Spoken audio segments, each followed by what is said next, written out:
പ്രിയപ്പെട്ട സജ്ജനങ്ങളെ, ഹ്രസ്വമായ ജീവിതം മാത്രമേ ഉള്ളൂ. നേരത്തെ പറഞ്ഞു തുടങ്ങിയ ഒരു കാര്യമുണ്ട്, ഇബാദത്ത്. എല്ലാവരോടും ചിരിക്കടോ, എല്ലാവരെയും സന്തോഷിപ്പിക്കും. രാവിലെ 7 മണിയായപ്പോൾ പള്ളിയിലേക്ക് ചെന്നപ്പോൾ പള്ളിയുടെ വാതിക്കൽ അശോകൻ ചേട്ടൻ, എറണാകുളം പിറവത്ത് നിന്ന് വന്ന അശോകൻ ചേട്ടൻ, മകൾ അരുണിമ, അമ്മ ഷാർമിള ചേച്ചി ഇങ്ങനെ നിൽക്കുകയാണ്. ഞാൻ പറഞ്ഞു, എവിടുന്ന് വന്നു?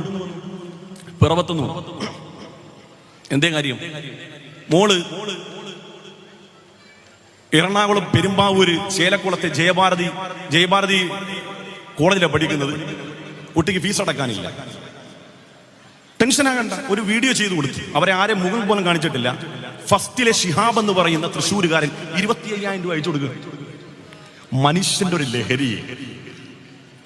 എടാ, നിസ്കരിക്കാൻ സിമ്പിളാണ്, നമ്മൾ വിചാരിച്ചാൽ മതി. നോമ്പെടുക്കാൻ സിമ്പിളാണ്, നമ്മൾ വിചാരിച്ചാൽ മതി. നമ്മൾ അധ്വാനിച്ചുണ്ടാക്കിയ ഒരു പൈസ മറ്റൊരാൾക്ക് കൊടുക്കണമെങ്കിൽ ചില്ലറ മനക്കെട്ടിയൊന്നും പോരാ. അതുകൊണ്ടാണ്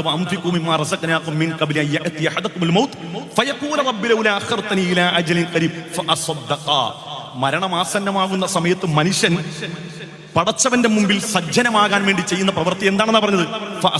ദൈവമേ, എന്നെ ഒന്ന് വെറുതെ വിടണേ, ഞാൻ ദാനം ചെയ്തേക്കാം. ദാനത്തിന് ഇസ്ലാമിൽ അത്ര മഹത്വം ഉണ്ട് എന്നുള്ളത്. അപ്പൊ ഒരു മനുഷ്യൻ, ഒരു സഹോദര സമുദായത്തിൽപ്പെട്ട പെൺകുട്ടി അരുണിമ എന്ന് കേൾക്കുമ്പോൾ, എനിക്കിവിടെ അരുണിമയല്ല പ്രശ്നം, എനിക്കിവിടെ സ്റ്റെല്ലയല്ല പ്രശ്നം, എനിക്കിവിടെ അബ്ദുൽ ഖാദർ അല്ല പ്രശ്നം, എനിക്ക് മനുഷ്യനാണ് പ്രശ്നം. മനുഷ്യന്റെ വേദനയാണ് പ്രശ്നം.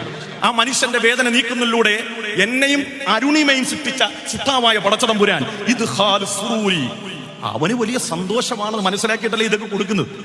അള്ളാഹു നമ്മളെയൊക്കെ സ്വീകരിക്കുമാറാകട്ടെ. ജീവിതം ആസ്വദിക്കുക.